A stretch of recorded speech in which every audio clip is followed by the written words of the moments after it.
You've felt it before, that terrifying moment when your heart skips a beat and for a split second, your chest feels wrong. Maybe it was stress, maybe too much caffeine, but in that instant, your brain whispered the question nobody wants to ask. What if it doesn't start again? But what if your heart actually stopped? Not a skipped beat, not a flutter, but complete cardiac arrest. How long would you have? How many seconds, minutes, before your brain starts dying? Before you cross that irreversible line? Today, let's explore the science behind your body's most critical countdown, the one that starts the moment your heart stops beating. Here's what makes this terrifying.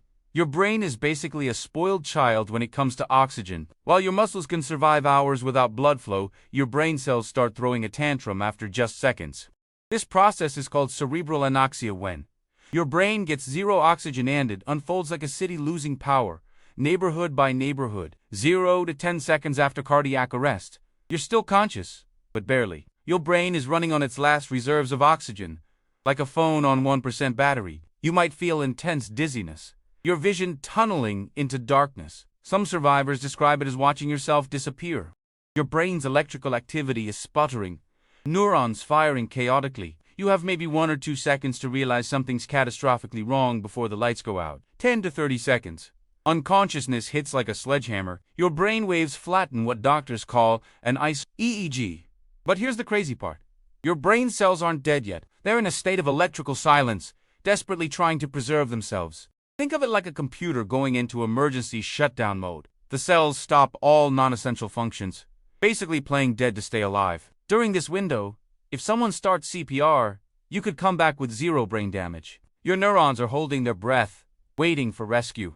1 to 4 minutes? Now we enter the danger zone. Without oxygen, your brain cells start producing toxic metabolites, basically cellular poison. The hippocampus, responsible for memory, starts dying first.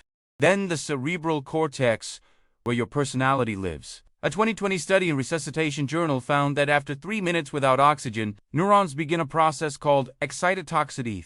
Literally excite themselves to death, flooding with calcium until they rupture. It's like brain cells committing mass suicide. But even any immediate CPR can still pull you back, though you might lose some memories or cognitive function. 4 to 6 minutes.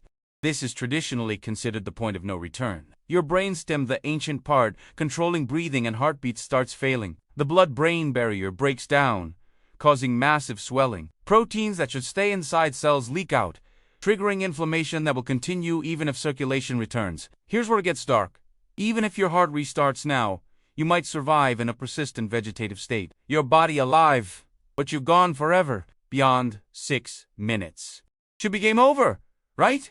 Not always. Here's where science gets weird. In 2019, a British woman's heart stopped for 6 hours in freezing conditions and she survived with minimal brain damage.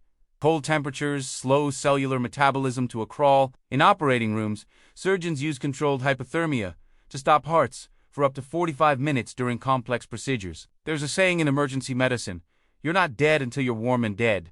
Children, with their smaller brains and different metabolism, have survived 15+ minutes of cardiac arrest in cold water drownings. But here's what determines survival: the quality of those minutes. Every chest compression during CPR pushes oxygenated blood to the brain, buying precious time. Modern CPR can maintain about 30% of normal blood flow, enough to keep brain cells from dying, but not enough to wake you up. It's like keeping your brain on life support until the heart can take over again. Without CPR, that 4 to 6 minute window is absolute.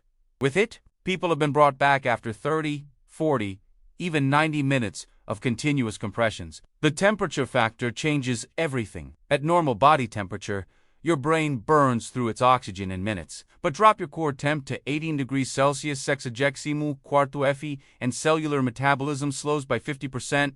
This is why drowning victims in ice water sometimes make miraculous recoveries. The cold that killed them also preserved them. Surgeons now use this principle in suspended animation procedures, cooling patients to buy time during impossible operations. So, how long can your heart stop before you die? In a warm room with no intervention, 4 to 6 minutes before irreversible brain damage begins. With immediate CPR, that window extends to 10, maybe 15 minutes.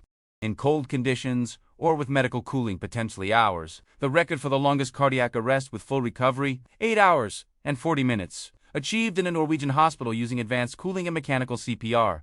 But here's the sobering truth. Survival isn't just about restarting the heart, it's about preserving the person inside. Every second without oxygen kills approximately 32,000 neurons. That's memories, skills, pieces of who you are, disappearing into biological static. The brain you get back might not be the brain you started with. The difference between life and death literally comes down to minutes, sometimes seconds. And the most powerful factor, whether someone nearby knows CPR. Because those chest compressions don't restart the heart, they buy time for the brain. They're literally pressing pause on death. So maybe